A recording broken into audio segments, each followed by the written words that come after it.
अर्जुनी मोरगाव तालुक्यातील नवेगाव बांध येथे गणेशोत्सवाचा शुभारंभ गणेश चतुर्थीच्या मंगलदिनी भक्तिभावाने झाला। शहराच्या चौकात आकर्षक मंडप उभारले गेले। आझाद चौक, पंचमूर्ती चौक, एकता चौक, गोवर्धन चौक व इंदिरानगर येथील सजावट देखाव्यांनी भाविकांचं मन मोहून टाकलं। गणेश मूर्तींच्या स्थापनेवेळी ढोल ताशांचा गजर, लेझिमच्या तालावर थिरकणारे पाय आणि गणपती बाप्पा मोरया या दणदणीत जयघोषांनी नवेगाव बांध भक्ती रसात न्हाऊन निघाला। यंदा अनेक मंडळांनी पर्यावरणपूरक गणेश मूर्ती व नैसर्गिक सजावटीचा स्वीकार करून समाजाला स्वच्छता, शुद्धता आणि सात्विकता याचा संदेश दिला। संध्याकाळी आरतीच्या वेळी सर्वत्र दिव्यांच्या उजेडानं वातावरण उजळतं।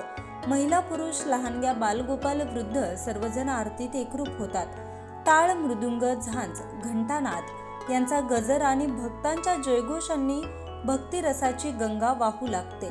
गणेश उत्सवाचे 10 दिवस केवळ भक्तीसाठीच नाही तर समाज उपयोगी कार्यासाठी ओळखले जातील।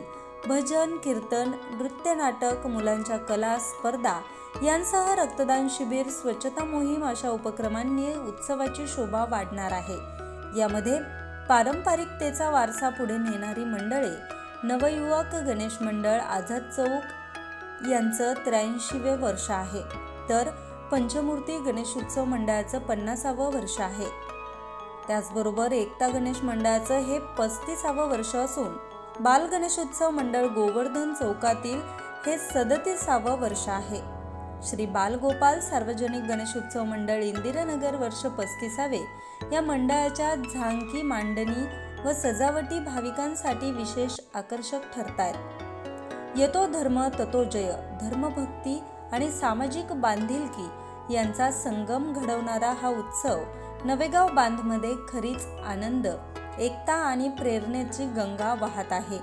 आगामी 10 दिवसात नवेगाव बांधमध्ये गणेश भक्ती, सांस्कृतिक रंगत आणि सामाजिक उपक्रमांची मेजवानी अनुभवायला मिळणार असून प्रत्येक नागरिकाच्या ओठावर एकच घोष आहे, गणपती बाप्पा मोरया, मंगलमूर्ती मोरया। आवाज भारतीसाठी प्रतिनिधी सुरेश जिपकाटे, गोंदिया।